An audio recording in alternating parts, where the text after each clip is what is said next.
नमस्ते बच्चों, हमारा चैप्टर चल रहा है इलेक्ट्रोस्टैटिक्स और उसके अंदर हम पढ़ रहे हैं प्रिंसिपल ऑफ सुपरपोजिशन। सबसे पहले तो ये कि ये सुपरपोजिशन का मतलब होता है एक दूसरे के साथ ऐड होना। सुपरपोजिशन का मतलब क्या होता है? एक दूसरे के साथ ऐड होना। यहाँ पे हम पढ़ रहे थे कुलाम फोर्स के बाद हमने पढ़ा कुलाम फोर्स एक्चुअली अप्लाई होता है दो चार्ज के बीच में। लेकिन क्या होगा अगर कहीं पे दो से ज़्यादा चार्ज आ जाए? जैसे अगर मैं आपसे यूँ कहूँ कि मेरे पास एक चार्ज यहाँ पे पड़ा है Q0 पड़ा है, इसके पास यहाँ पे एक चार्ज है Q1, यहाँ पे एक चार्ज है Q2, क्या ये इसके ऊपर फोर्स अप्लाई करेगा? बिल्कुल करेगा। क्या ये भी इसके ऊपर फोर्स अप्लाई करेगा? बिल्कुल करेगा। लेकिन इस चार्ज के ऊपर जो नेट फोर्स होगा उसकी डायरेक्शन क्या होगी? तो ये हमें पता चलता है प्रिंसिपल ऑफ सुपरपोजिशन के। सबसे पहले तो यहां पे हम एक ड्रॉ करते हैं।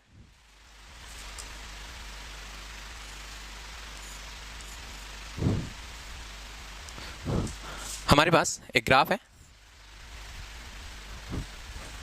सबसे पहले हम ड्रॉ करते हैं, हमारे पास एक ग्राफ, यहां से इस तरफ एक ग्राफ, ये फ्रेम बना रहे हैं हम, फ्रेम ऑफ रेफरेंस, सारी पोजीशंस हम यहाँ से ड्रॉ करेंगे।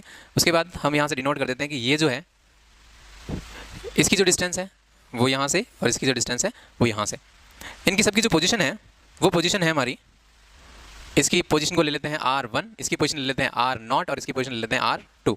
ये सारे इसके पोजीशन वेक्टर हैं। अब एक बात समझो कि ये जो चार्ज है Q1 Q0 के ऊपर फोर्स किस तरफ अप्लाई कर रहा होगा? इस तरफ अप्लाई कर रहा होगा। हम कहेंगे कि फोर्स अप्लाई हो रहा है, हम कहेंगे कि फोर्स अप्लाई हो रहा है Q0 के ऊपर। कौन अप्लाई कर रहा है? 1 अप्लाई कर रहा है। इसके ऊपर ये जो Q2 है वो फोर्स अप्लाई करेगा इस तरफ। हम कहेंगे कि F0 पर फोर्स अप्लाई हो रहा है। कौन अप्लाई कर रहा है? 2 अप्लाई कर रहा है। किसी एक पॉइंट के ऊपर दो डायरेक्शन में फोर्स जब होंगे तो इनका जो रिजल्टेंट आएगा वो निकाला जाएगा इनका वेक्टर सम करके। F नेट जो होगा वो इनके बीच में कहीं आएगा। हमने किया क्या एक्चुअली? हमने सम किया। किसका सम किया? F01 का और F02 का। लेकिन ये सम नॉर्मल सम नहीं होगा, ये सम होगा वेक्टर सम। कौन सा सम होगा? वेक्टर सम, क्योंकि फोर्स एक वेक्टर क्वांटिटी है, हमें इन दोनों को ऐड करते समय इनकी डायरेक्शन देखनी पड़ेगी। और यही होता है principle of superposition. Principle of superposition कहता है कि किसी भी एक चार्ज के ऊपर फोर्स होता है the net force on any test charge is always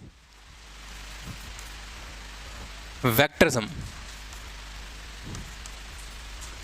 of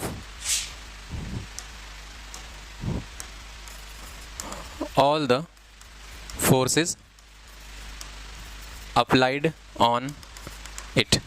तो हमारे पास एक टेस्ट चार्ज रखा है, इसके ऊपर जो नेट फोर्स होगा वो इसके ऊपर जितने भी फोर्स लग रहे हैं उनका वेक्टर सम आएगा। ठीक है, ये होता है प्रिंसिपल ऑफ सुपरपोजिशन।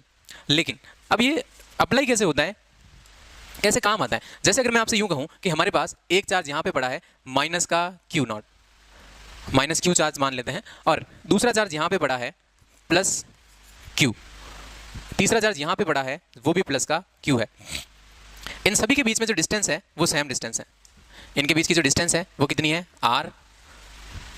इसके बीच की डिस्टेंस भी कितनी है? R।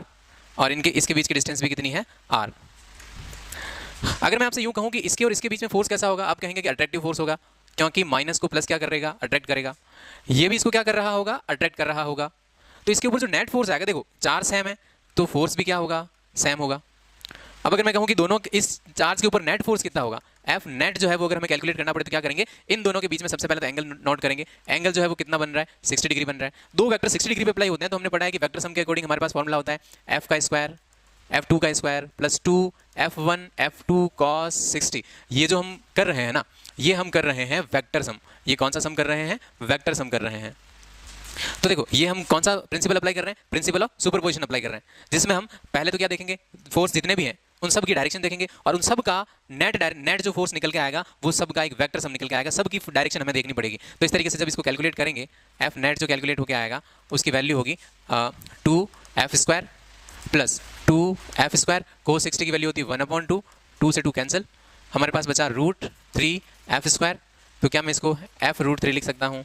F नेट जो निकल के आया वो निकल के आया F√3। इस तरीके से हमने जो अप्लाई किया, ये हमने कौन सा प्रिंसिपल अप्लाई किया? प्रिंसिपल ऑफ सुपरपोजिशन अप्लाई किया। हमने डायरेक्शन देखी, जितने भी चार्ज इसके आसपास थे सबका फोर्स पहले तो पता किया, और सबके फोर्स की हमने क्या निकाल दी? नेट डायरेक्शन निकाल दी।